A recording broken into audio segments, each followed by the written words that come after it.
Okay. Questions to ask before you commit to a surgeon.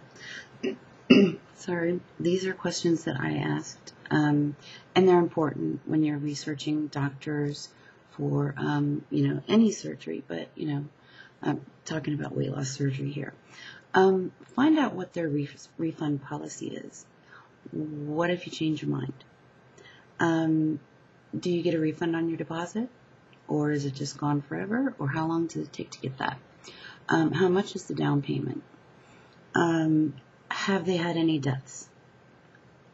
That's a big one. I wanted to know. What is their complication rate? How many of these surgeries have they performed? If it's under 300, which, okay, they're probably going to lie. But, if it's under 300, don't do it because the complication rate goes way up. How many leaks have they had? Because leaks not only can be very costly, but they have to go in and redo, their screw up, basically. And that's not fun. Why go through surgery twice in, a matter of days? Get the license number. Get their medical license number. Because you can check them out online and make sure that they are a licensed doctor. They are allowed to perform surgery. I mean, this is important, you guys, seriously. You want to be able to, find out information on them, Nothing should be hidden, and they should be more than willing to give you their license number so that you can research them. Is it a clinic or is it a hospital?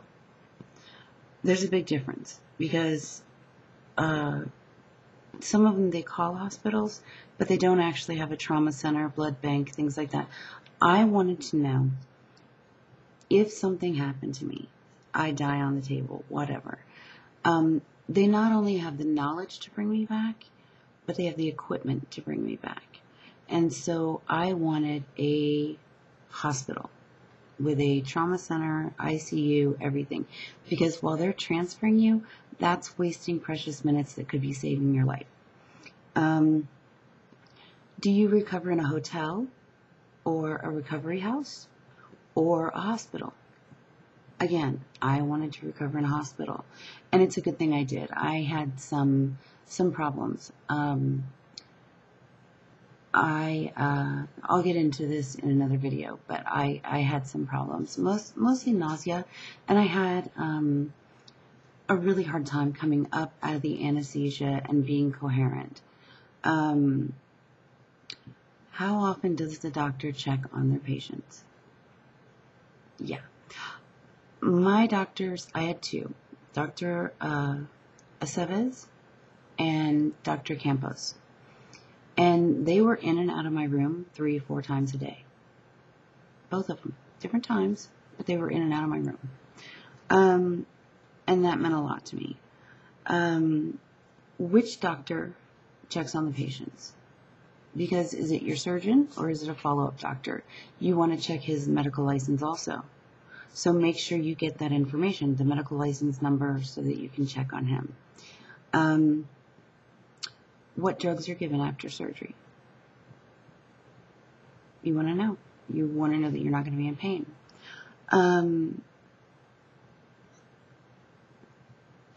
If you do opt to go for a clinic, how far is it to the nearest trauma center? And how long does it take to get there? Have they ever been sued for malpractice or disciplined? Now, malpractice or medical negligence. 2 questions, but you need the answers to those. How many of those cases were won against them? Has there been any complaints lodged against them? And if you have their medical license number, you can find that out. Like I said, I'll get that website for you.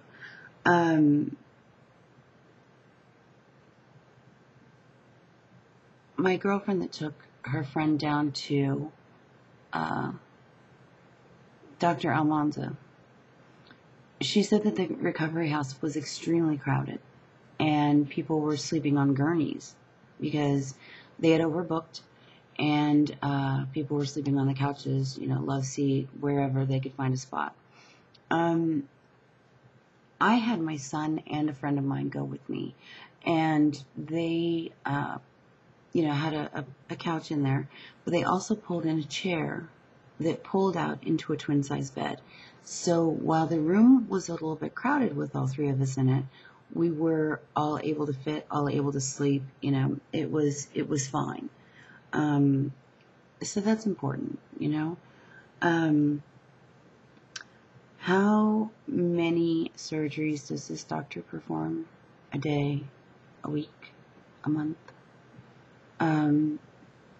I absolutely wouldn't want to be on a doctor's, 6th or 7th patient of the day.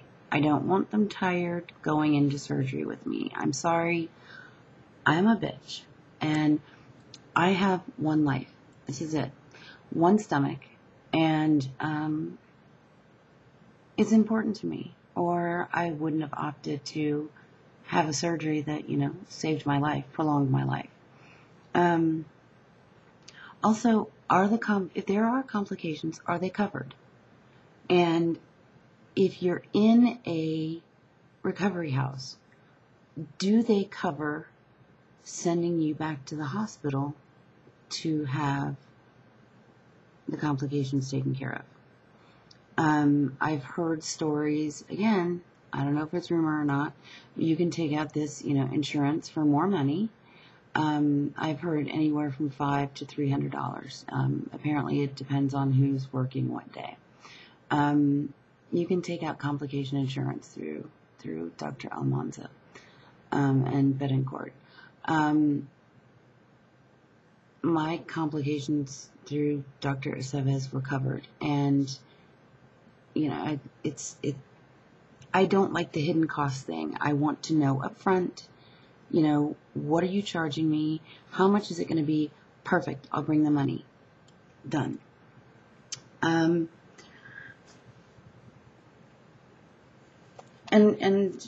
if complications happen, do they transfer you to a real hospital? Because complications are complicated. You kind of want them to be in a real hospital. How many leak tests are performed? I had 3. Actually, they videotaped it. And so I had, I think 5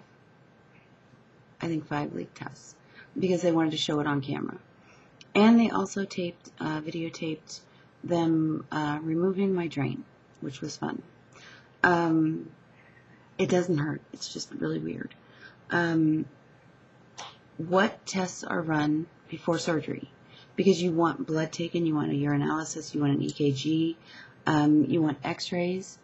There's a lot that you want done to make sure that your body is going to be able to handle this surgery. What are your surgery options? There is the DS, the duodenal switch. There is the plication surgery, which is kind of new. Lap band, VS, vertical sleeve, Roux-en-Y. There are a lot of options out there right now. And I'm going to have to cut this off real quick. Darn it. Okay. I'll be back.